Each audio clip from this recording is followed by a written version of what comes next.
Hello, Bruce. Hi, Simon. How are you on this fine day? I'm sweltering, thank you very much. Excellent. How are you? I am equally overheated. It's warm. It's warm out there every day. It's not just warm out there. It's warm in here. Yes, it is indeed, yes.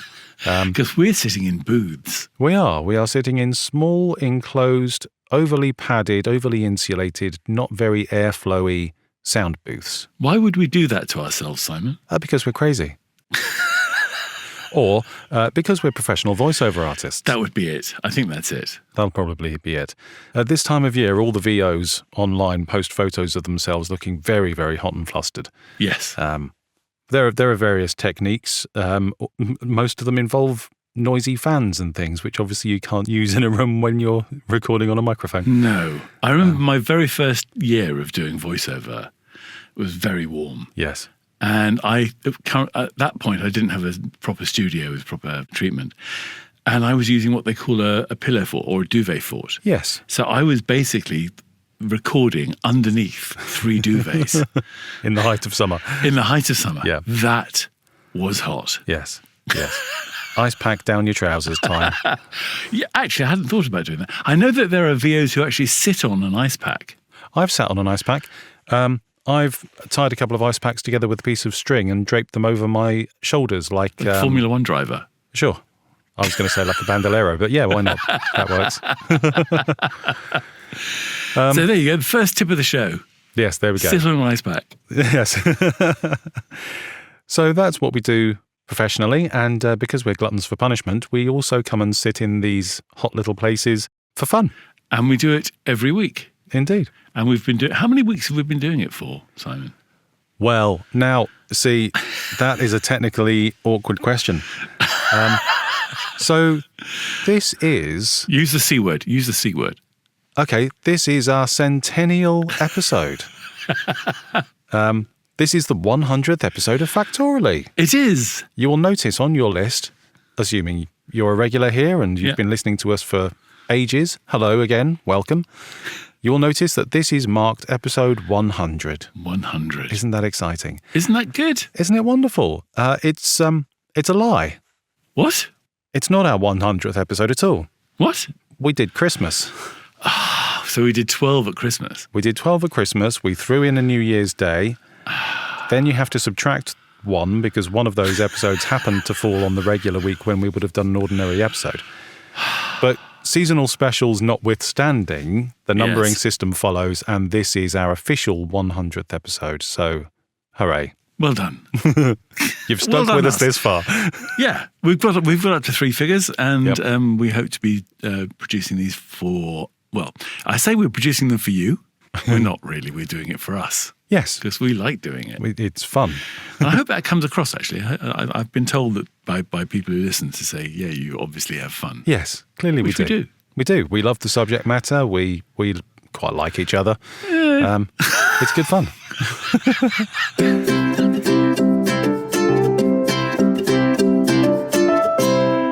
So, what is the subject that we have chosen for our 100th episode, Bruce? It's the abstract number 100. Cool. I don't know what 100 means. Right. Okay. So right off the bat, this gets really confusing. Okay. See, I read that 100 is also 120, and that was really confusing. Yes, I went into that a little bit as well. That's something called a long 100. Okay. Whereas 100 is a short 100. What? No, yeah. I'll come into that later because it's quite interesting. Sort of. But yeah, so the word 100 implies 99 plus 1. Yes. 10 times 10. There are 100 of them, whatever the thing is. Yes. 1 followed by 2 zeros. So that's 100. Technically, the word 100 can be represented by just 2 zeros, so long as they follow another digit, because 100, 200. Oh, of course, yes. So there is a difference between the word 100 and the word 100 or 100. Right. Whew. The word comes from an Old English word hund, Yes. which comes from dog. a dog, confusing, which comes from a Germanic root of the same name, hund, and the word red, which means number. So 100 means the number 100, Okay. which is confusing in itself. But until the 15th century, the Germanic Hund actually meant 120, as you just mentioned. Because we used to count in dozens, Oh, okay. pre-decimalization. Yes. So 120 is 12 with a 0 on the end. And that was called a Hund. And then it sort of, somewhere along the lines, when the Arabic numerals started to come in, which are very much 10-based, Yeah. we started using 100 and calling it the short 100, Okay. as opposed to 120, the long 100. 100. Somewhere along the lines, you get a hundredweight, which is a measurement Yes. of weight which equals 112 pounds. There's the 12 again, so that's a hundredweight. And it's all just big and messy and horrible, really. For the purposes of this podcast, though, Yes. are we going to use 100 as 100? I think we jolly well should, yeah. It'd just be far easier, wouldn't it? Hundreds of, actually, it's a funny number. So if you add up all the primes Right. for the first 9 numbers, you get 100. Oh, do you? Yes. Okay. Including the number 1. Right, okay. Okay. And if you add up the first 10 odd numbers, like Yeah. 1, 3, 1, 3, 5, 7, 9, 9, etc. etc., you get 100. Do you?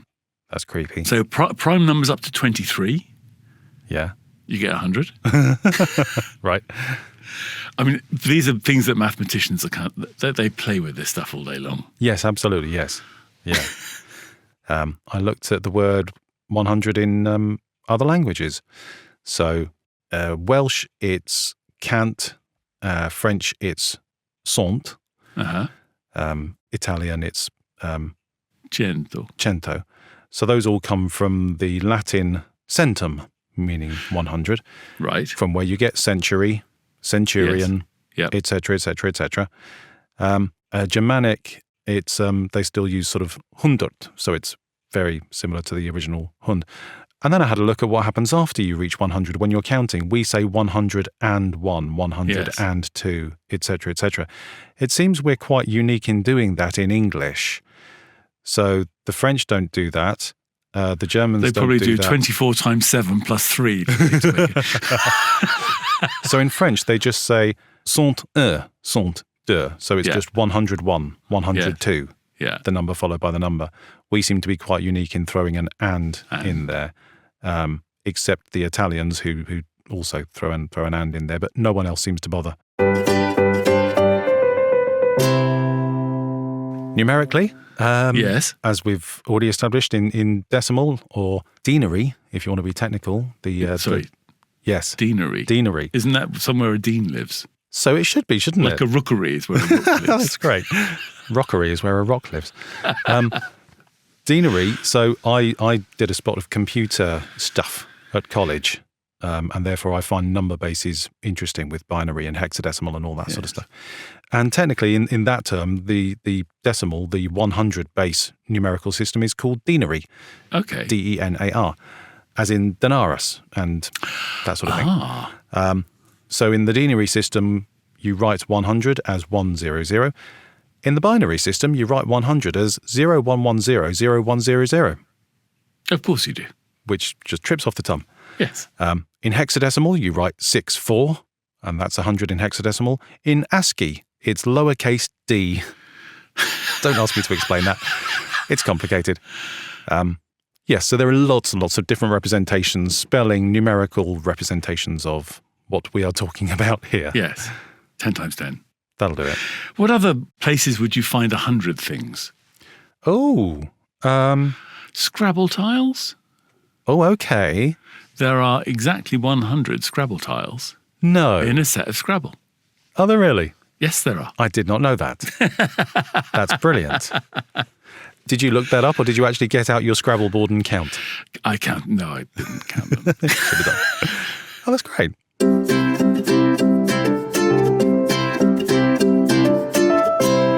I have to say that in researching this, I've fallen down 2 massive rabbit holes. Cool. The first one you've already mentioned, actually, about centurions. Oh, brilliant. Yes, good. So there's a difference between a legionnaire and a centurion. Is there? Talk us through that then. So a centurion is in charge of a certain number of legionnaires. Have a guess how many? I'm going to suggest it's 100 of them. And you'd be 20 out. Oh, okay. 80. A centurion is in charge of 80 people, Yes. right? I have no idea why. But they differentiate themselves from legionnaires. Right, okay. And they do that by wearing, for example, a normal legionnaire wears his sword on the right-hand side and the dagger on the left-hand side.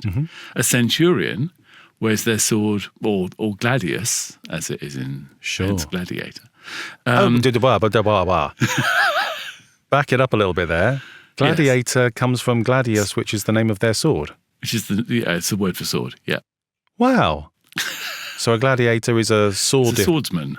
That's great. Cool, carry on. But so a centurion wears their sword on the left and their dagger on the right. Right. They also, in that kind of weird French naval way, wear their helmets on sideways. Well, not quite. Right. But you know, the Roman crest of hair that you imagine going sort of like lengthways. Yeah. So a centurion wears it crossways. Yes, I can picture that. Yes. Yes. So it's like transverse feathers. Right. They also carry a staff made of vine. Oh. And unusually in Rome, they're allowed to hit people with it. Are they? Because, well, you're not allowed, as a citizen of Rome, you were not allowed to be hit by anything. Oh, right. But a centurion could knock you, get out of the way and sort of strike you with his vinewood staff. Right. Wow. And there were certain things they had to be able to read as well. Yeah. A centurion. Okay. And they had to be over 30 and have served in the army for some time.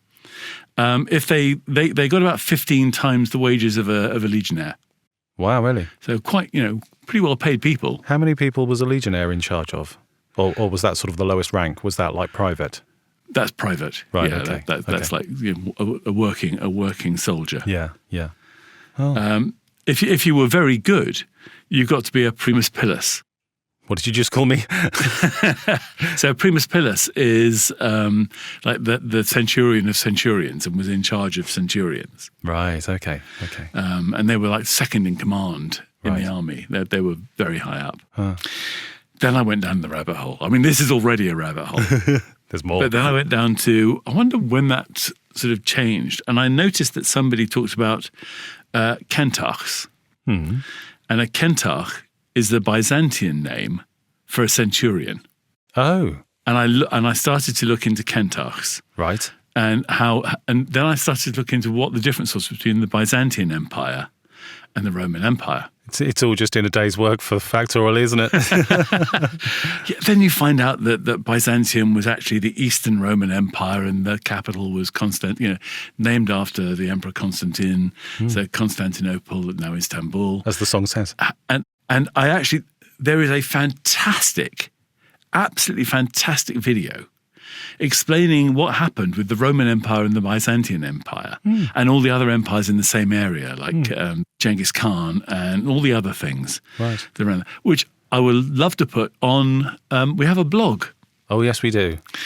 And if you go to this blog, you will enter the same rabbit holes as I have been to. If these little tidbits are not enough for you, there is a place where you can go and have the entire meal. I have to say, I think the video is about 20 minutes long. Great. It might even be longer, explaining the Byzantine Empire versus the Roman Empire. Goodness me. And that you can find that on Factoraly.com. Factoraly.com? I urge you to go there because it's brilliant. It is. It is an absolute... suppository? Close. Yeah, an absolute repository of wonderful information, yes. Yes.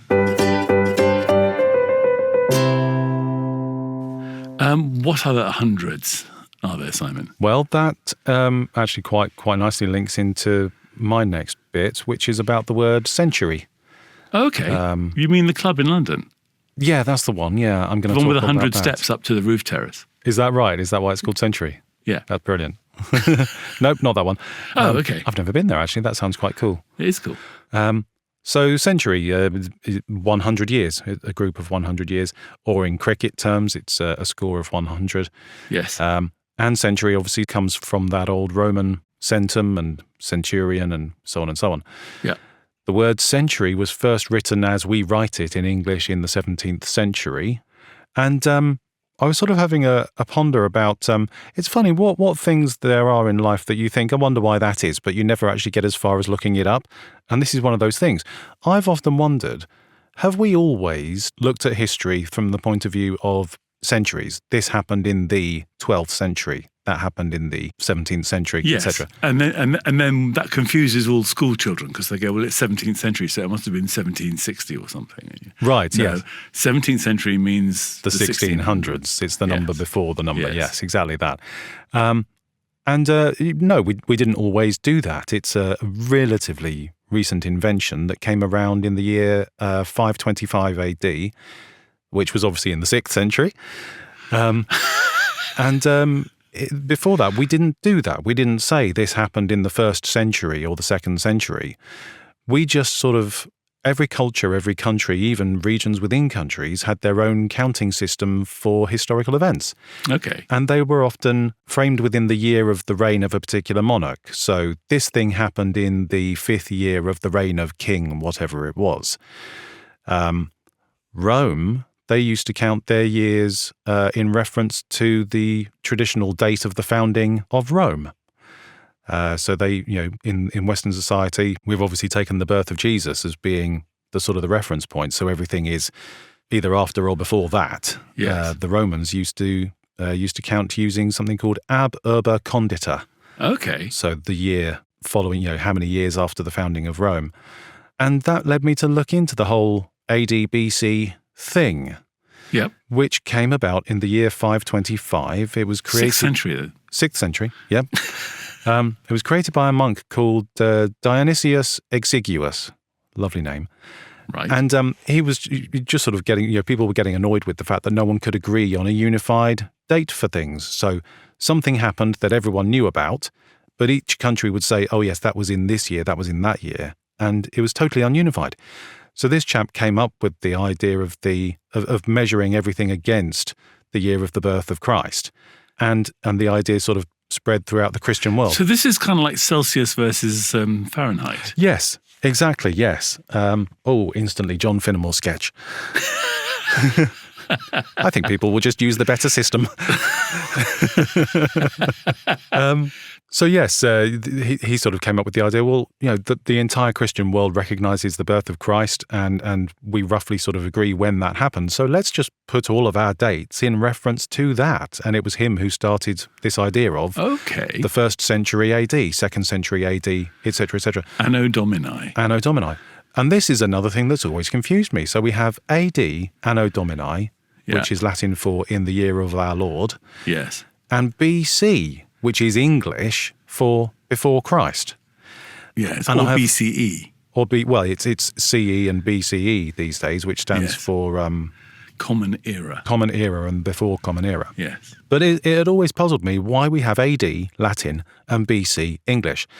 And apparently, when this chap Dionysius Exiguus first came up with this system, it was actually AC, AD. Oh. Which was Antichristum. Not electricity. No, nor the rock and roll band AC/DC, which I instantly thought of. Oh, that's our episode on electricity, isn't it? Yes, it is. There you go. There you go. Have to reference the previous episode at some point. When you finish listening to this, go and listen to that. It's really good. So originally we had AC/AD. So we had Antichristum, before Christ. AD, Anno Domini, the year of the Lord. Yes. As English became more and more popular, Antichristum, which literally translates as before Christ, got changed to before Christ, BC, but for some reason the AD bit stayed. So that's why we have AD, BC. But the idea that this was invented by one single person, and up until that point we weren't talking about the 1st century AD or the 10th century BC. Yes. This just came about because of one Roman dude. So all the years since then have been because of this one guy. Yeah. Yeah. Wow. So everything and before then either, I guess, because he would have backdated Well, it. yes, exactly. So it's been retrofitted, hasn't it? So Yeah. before his time, everything has been counted up and worked out, and that's how it all works.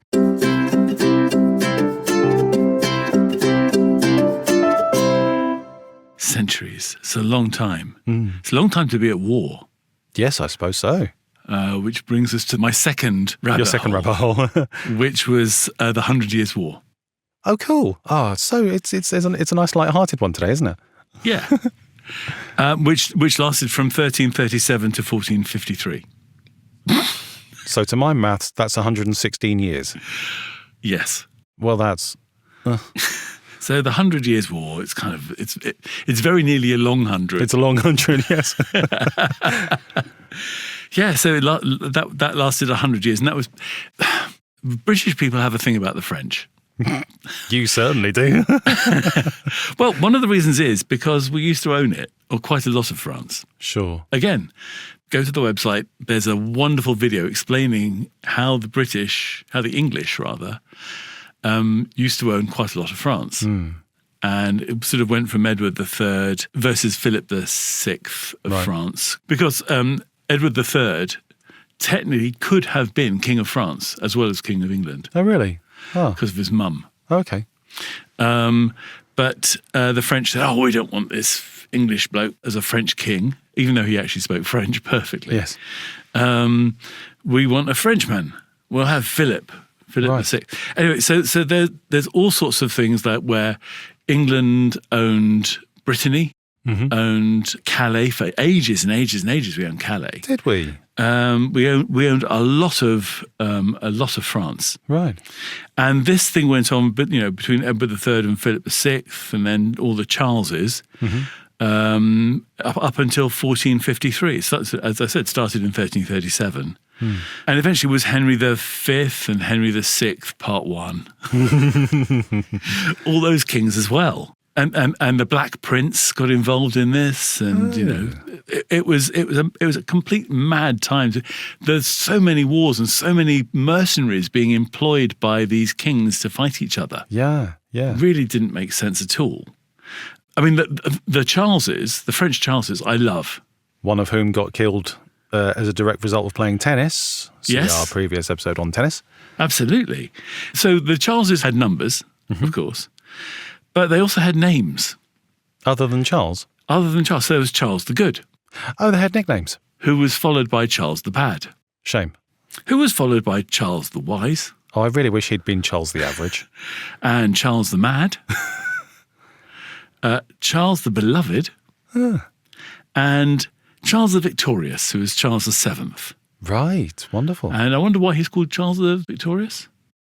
Because he was victorious in a battle? In winning the last battle of the 100 Years' War. Right. So he finished the 100 Years' War. But yeah, a long war with long bows. Yes. In fact, one of the reasons we won quite so significant battles was because of long bows. But basically what happened was the French were always in disarray. The word disarray and French army kind of go together quite well. And the reason they lost quite a lot was because they would sort of decide to attack on their own without actually being told to attack. Oh, I see. And the Brits, who were very organised, basically just stood in a line and just fired arrows at once. them. Yeah. Huh. Now, my next bit is also about 100 years. Specifically, 100 years in the life of a single person. Oh, okay. I.e., 100th birthdays. Oh, yes. Now, I used to be a postman. I've probably mentioned it before. And one of the things that we very, very occasionally got to do was to deliver a 100th birthday message from the Queen to anybody who was turning 100. Oh, right. So not a telegram then? Not a telegram. It had upgraded to a special delivery letter, which was a little bit more disappointing. We had special silvery coloured labels that said special delivery 100th birthday on them, which didn't get used terribly often because this was a fairly rare thing. I personally delivered 2 of them in my time as a postie. And one of them, the birthday person in question, asked me to come in for a cup of tea and Oh, nice. watch her opening her message from the Queen, which was lovely. So I started to look into the history of this. This started in 1917 in the reign of George V. And he sent out a telegram to someone, I can't find their name, who was turning 100. Yes. And the message said, His Majesty's hope that the blessings of good health and prosperity may attend you during the remainder of your days. Oh, sweet. Isn't that lovely? That's lovely. And he sent out 24 of those in that year. By the time Queen Elizabeth came to the throne in 1952, she was sending out 273 of those messages. So there were 273 centenarians. Yes. Wow. I mean, I can't work out whether this is because there are more people who lived to 100 or if it's just because their filing system was better and they were sending out more messages because they were noticing them more. But either way, the number increased. By 2014, which was very much during the time that I was working at the Royal Mail, an entire office existed for this purpose within the royal household to send out these messages on behalf of Her Majesty. Oh, wow. Which she still personally hand-signed, but they were, written en masse. Yes. In 2014, they sent out 7,517 of them. Wow. And I could never work out whether these people's birthdays just automatically sprung up as an algorithm obtained from the census, or whether the person had to write to the Queen and say, hello, I'm about to turn 100, could you send me a telegram, please? I don't exactly know how that worked. Oh, I do. Oh, do you know? Yeah. Oh, go on. You have to write and ask now. You have to apply? Yes. Oh. So if you want a 100th birthday card from the King, yes, somebody in your family has to write to the King and go, my granny's 100 on Tuesday. Could you please send her a card? That seems a lot less personal now, doesn't it? Yeah. You have to apply for it. Yeah, it used to be automatic based on the record of births at Somerset House. Yes. Yeah, and it would just automatically generate. Yes. Do you know how many people there are in Britain at the moment? Over 100? No, I don't. About 15,000. 15,000? Yeah. Just in Britain? Just in Britain. Crikey. There are 50,000 in Japan. Really? Japan has the largest number of people over 100. Goodness me. Wow. That's a lot. That is a lot, isn't it? Sushi must be good for you. That's brilliant. And then I found who is probably the last person to have ever received a 100th birthday telegram from the Queen before her passing. There was a lady from Essex called Eileen Shearborn who opened her 100th birthday telegram from the Queen literally a couple of hours before the Queen's death was announced. Oh, wow. And it's therefore likely she's the last one to have received it. If there was anyone else who received one an hour later, yes, they didn't make themselves known. And by that time, the message had changed slightly, and it said, I am so pleased to know that you are celebrating your 100th birthday on insert date here. I send my congratulations and best wishes to you on such a special occasion. It doesn't even rhyme. No, I know. It's a bit... I mean, Hallmark would make mincemeat of that. They would, wouldn't they? I don't know who the first person was to receive one after King Charles came to the throne. I didn't find that out. But yeah, there you go. 100th birthdays. My Auntie Irene's got one. Oh, has she? Yeah, she's still alive and she's over 100. And she got a message from the King, I think. Right, okay. So I wonder what his say. I'll go and ask her. Go on.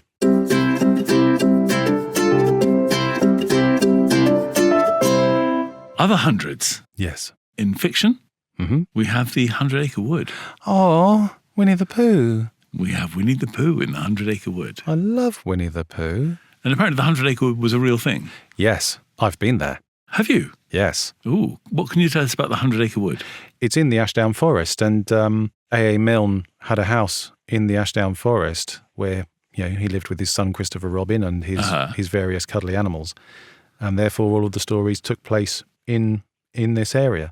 You can go and visit. There's a tea room nearby. There's a bridge called Pooh Bridge, which has been... Can you play Pooh sticks? You can, yes. You're very much encouraged so to do.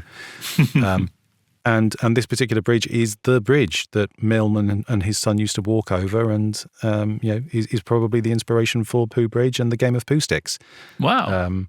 It's just one of the most English afternoons out you can have.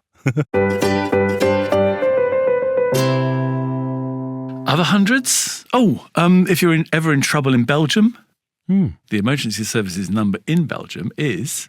Is it 100? It is 100. Oh, great. In this country, if you dial 100 on the telephone, you get the operator. Does the operator still exist? Do you know? I don't know. And if it does, it's probably an AI. It probably is, yes. There used to be directory inquiries. There used to be the operator. There used to be Tim. Tim the talking clock. Yes. The time sponsored by Accurist will be... Yes, that was a long... That was a while ago. Sponsorship, yeah. I don't know who it's sponsored by now, if it's even working. I'm going to try it. Hang on. Please hold the line, listeners. 1, 2, 3. At the third stroke, the time from BT will be 12:10, precisely. Well, there you go. How about that? It's a Scottish man telling you the time sponsored by BT. Gosh, that's How lovely. Brilliant. Isn't that great? It's still there. See, some of the research on this show is so spontaneous. Oh, absolutely. That's wonderful.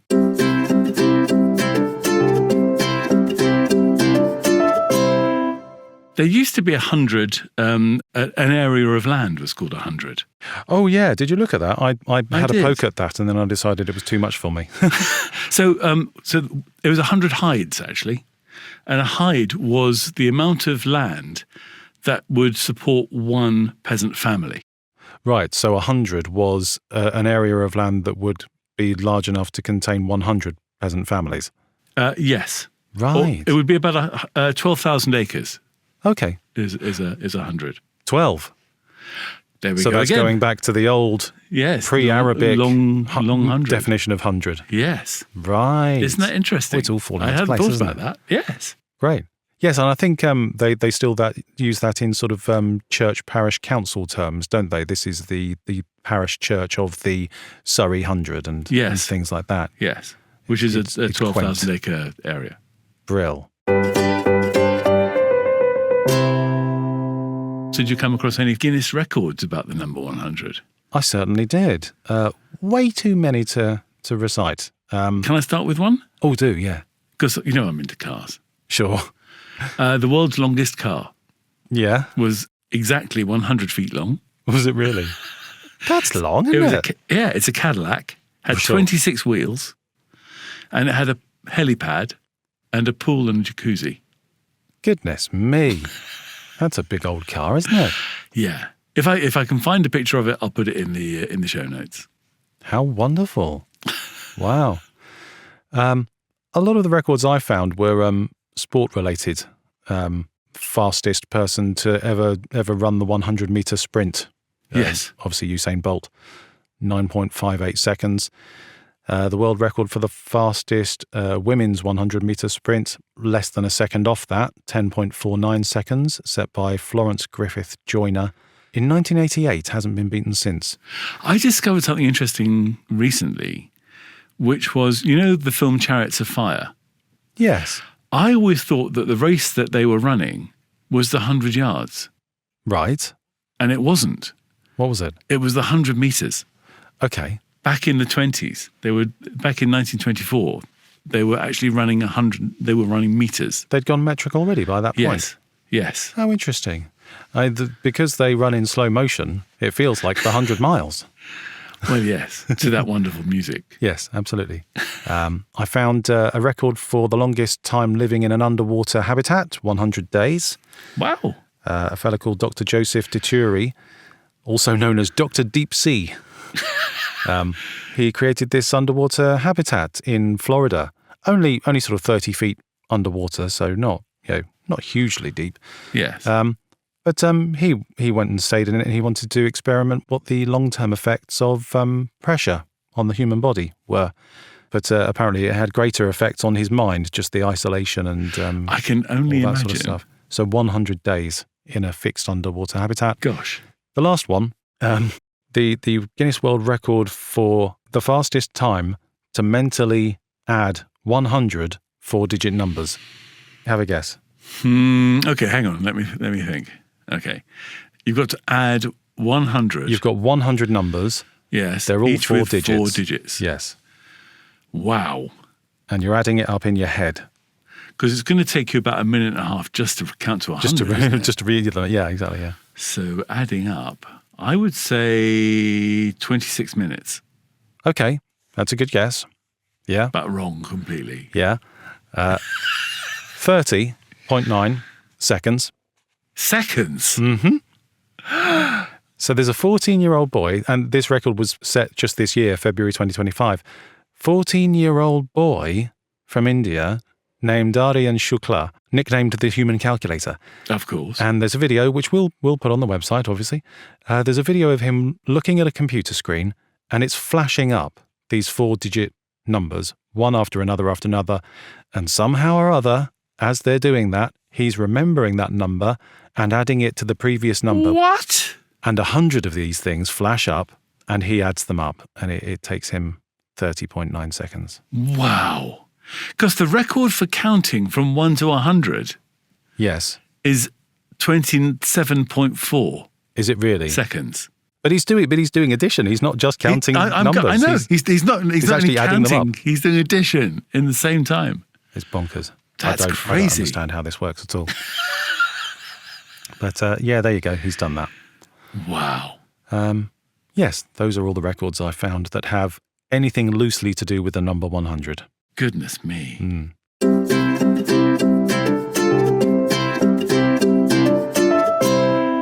Well, I mean, then we have things like ton-up boys, don't we, on their motorcycles doing 100. Yes, true. Yeah. Back in the 50s. Yeah. But I think it's time for us to ton up out of here. I think it probably is. So before we do, shall we ask people to do things? Yeah, let's do that. We would like to use our voices to make you do things. Absolutely. I'm sure that you would all like this podcast. Yes, you would. Assuming you like it. Or subscribe to it if you haven't already. Please do that as well. And please also go and give us a lovely, lovely 5-star rating. 100 stars. Sure, why not? 100-star rating. Yeah. And give us a few words to say why you enjoy this show so much. And if you have friends who are as interested and enthusiastic about facts as you are, then please let them know about this podcast. Absolutely. Thank you very much for listening. Yes, thank you so much for coming along. If you're one of our long-term listeners, thank you so much for listening to us for 100 episodes. Go Factoralytes. Indeed, well done you guys. Good on you. So, thank you so much for coming. Please come again for another thrilling instalment of Factoraly. Goodbye. Au revoir.